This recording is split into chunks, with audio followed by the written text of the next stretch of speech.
What up, everyone? This is Mr. Lord, Dr. Professor, Dark Joker, here with another edition of Traditional Fans with Opinions, where I'll give my reviews for whoever I watched, read, or played today. And who are Traditional Fans with Opinions? That is myself, and that is you, the viewers. With all that being said, on with the reviews. My Hero Academia Vigilantes, Episode 11. So in this one, Koichi acts as Pop's manager per se, and they go to the Marukane department store where they meet some other performers. You have these two idols named Yu and Yu with the feathers, the East Naruhara dance squad, this like independent rock band called the Mad Hatters, where like one of the members of the band falls for the captain of the dance squad, and that's like a running gag throughout the episode. That's actually pretty funny. And so basically, Makoto gathers in. They do all their practicing, the rehearsal and all that. Captain Celebrity advertises it. Now the week before the performance, Mew injures her ankle, like she sprains her ankle. So Pop finds a way for all three to perform together. And the Feathers start liking her, even though they insulted her previously. And so then later, Kuin, she unleashes Teruo, whose body has been modified or something. And and so basically basically so Taro goes on a rampage uncontrollably. Now during the day of the event, Midnight and Present Mike are guest heroes there. All Might was not able to show up. Eraser allegedly is on his way, but he comes across Taro and fights him. Now he learns that his Eraser quirk can't work on him because his body was you know transformed naturally. So kind of like with the Nomus, with all that. And so Taro, his quirk causes a power outage. And then Kuin's plan is to send a bunch of bees into the event there, into the mall. But All for One tells her no. So then Knuckle Duster confronts her, reveals that Kuin is his daughter Tamao, who's possessed by someone called the Queen Bee. And so he has a stun gun and he starts fighting Kuin. And I really liked this episode. Thought the stuff with the performers was funny. Koichi not being a clueless idiot was freaking hilarious. I thought stuff with Kuin and Knuckle Duster was cool. That should be a fun fight. So I like this episode. Look forward to it. I like this episode. Look forward to next week's.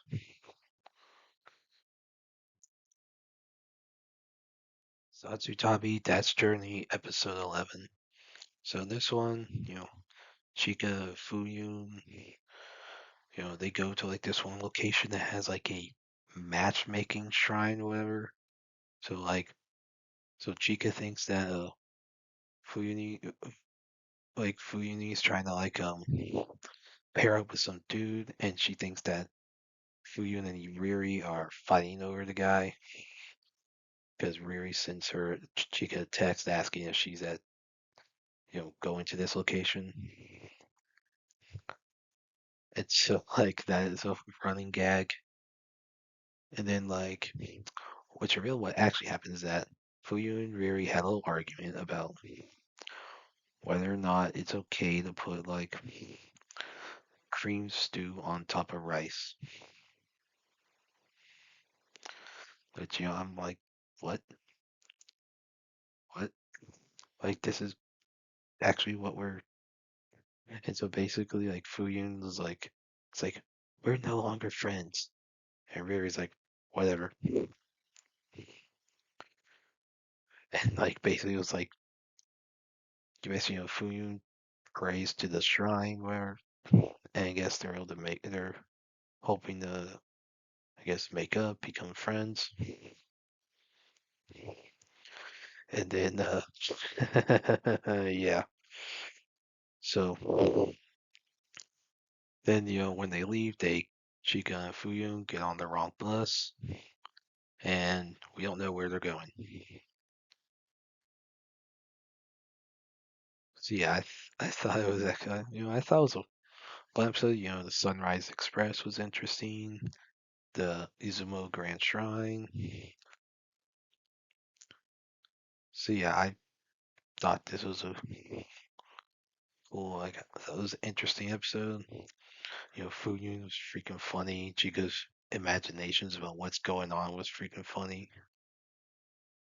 And yeah, the whole like they're all manga artists. I thought that's still a plot point. So like Fuyun like is gonna like make a manga inspired by her feelings about her argument with Riri. So that's oh gosh. But yeah, I thought this was funny. It was a simple little episode. So I'm interesting where this wrong bus is leading them to next week. So yeah, like this episode. Look forward to next week's. Dynasty The Revival, Season 1, Episode 3.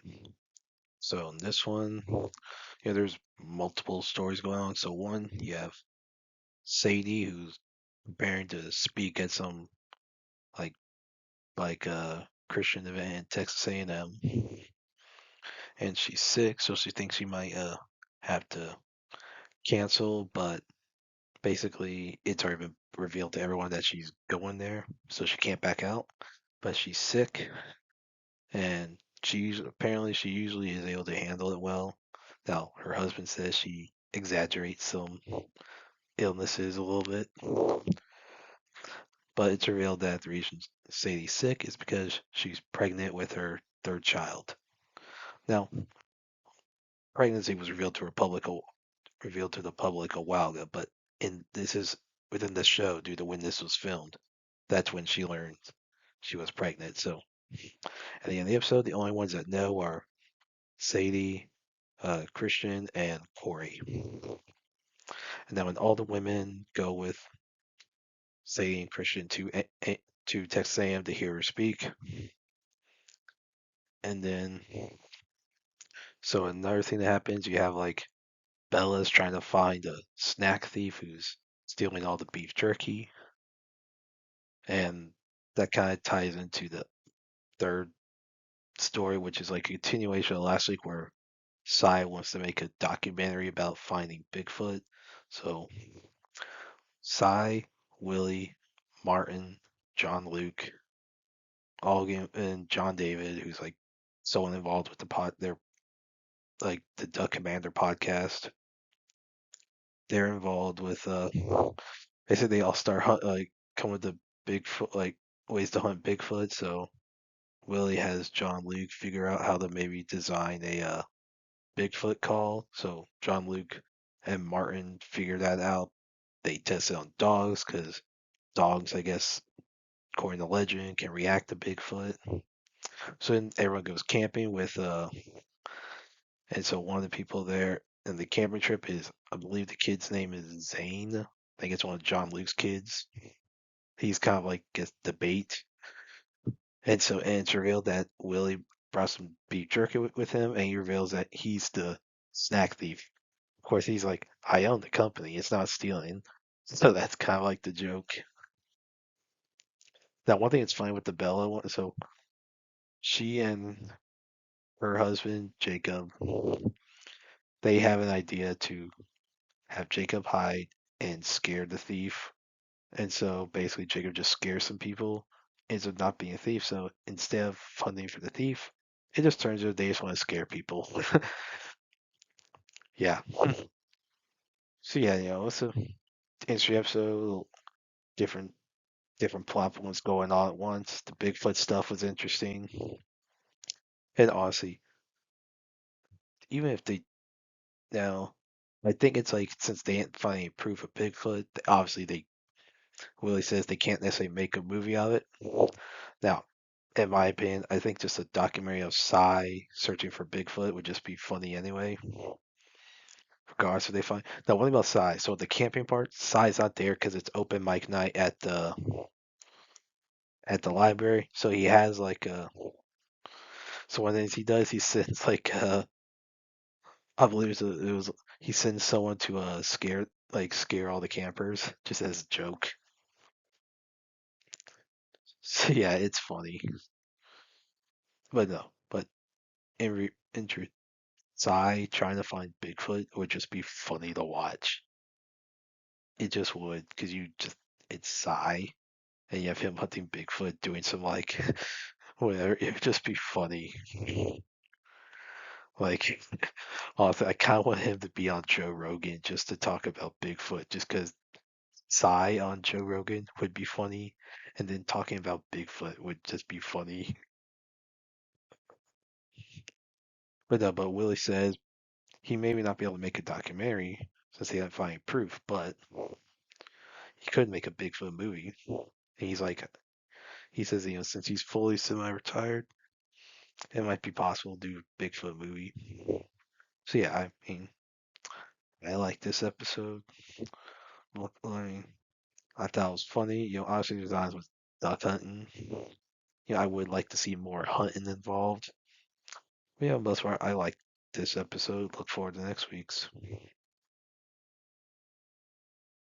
Rick and Morty, Season 8, Episode 4. So in this one, Jerry is trying to celebrate Easter.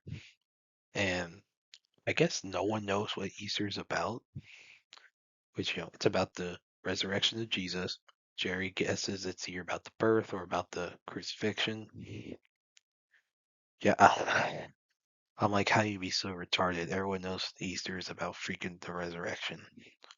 Gosh. Anyway, so Jerry tries to go buy some like stuff for Easter, and he runs over and kills the Easter bunny. And the DNA from the bunny gets inside Jerry, turning him into an Easter bunny.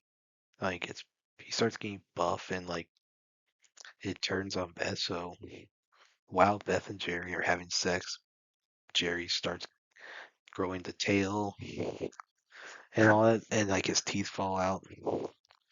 So yeah, now Rick and Morty, when they're investigating, they learn that the Easter bunny is an alien rabbit that came from Andromeda. Basically, the rabbit creates pheromones that causes everyone around the rabbit to start randomly having sex. Basically, it's like this is ripping off. This is doing what the Orville did, like in season one, and like like what Star Trek had something like that. Like so yeah, I think like Star Trek had like some episode of that. I think it was like yeah the the Naked Now and the Naked Time. So yeah, it's definitely a weird one. So yeah, I mean basically like if you seen the Orville, like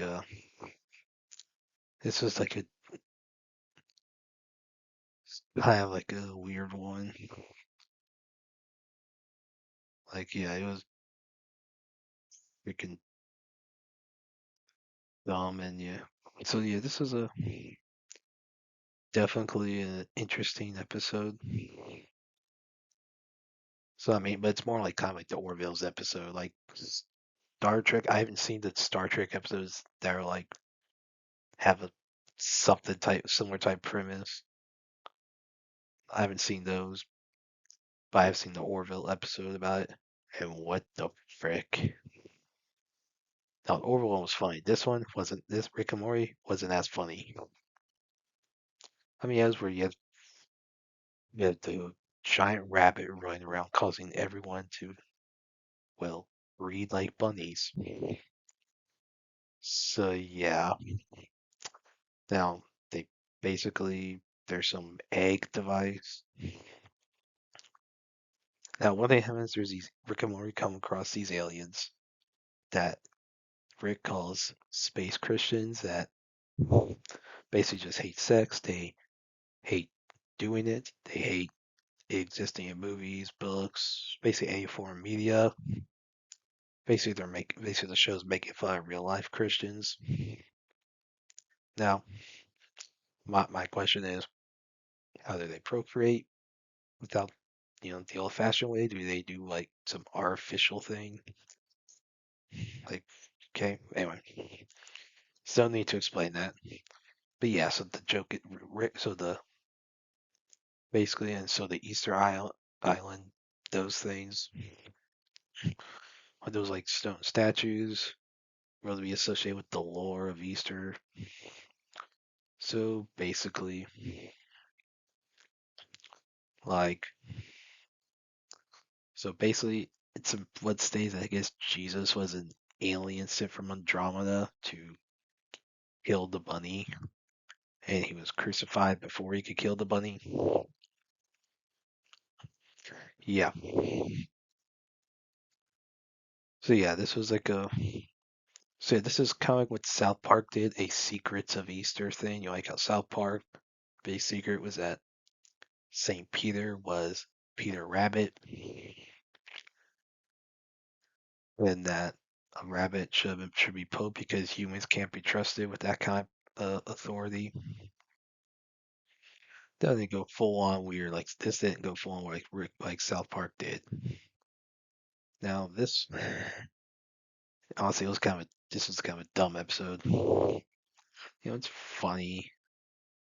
Yeah, I mean, it's fine. But one thing it was weird how you had freaking like singing something about Easter, but to the tune of a Christmas song. I'm like, what the frick?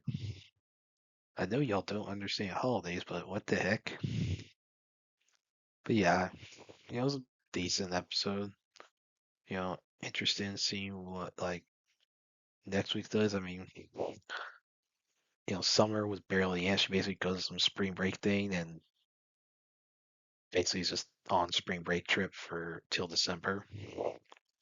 Then, so like the whole egg powers are stored inside this like the rabbit powers are stored inside this egg that's taken back to Andromeda. So one of the leaders of the space Christians gets like cut in half, somehow still alive.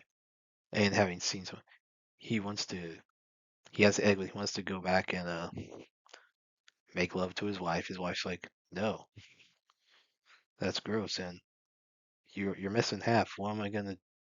She's like, what am I gonna screw? The bone sticking out of you? That joke was funny. But yeah, it was a decent episode. Interesting how next week's goes. So yeah, well, that's it. Did y'all like the stuff I reviewed? And if you have your own opinions about all that, you put all that in the comments. Thank you for watching, and like, subscribe, and all that. And look forward to the next video.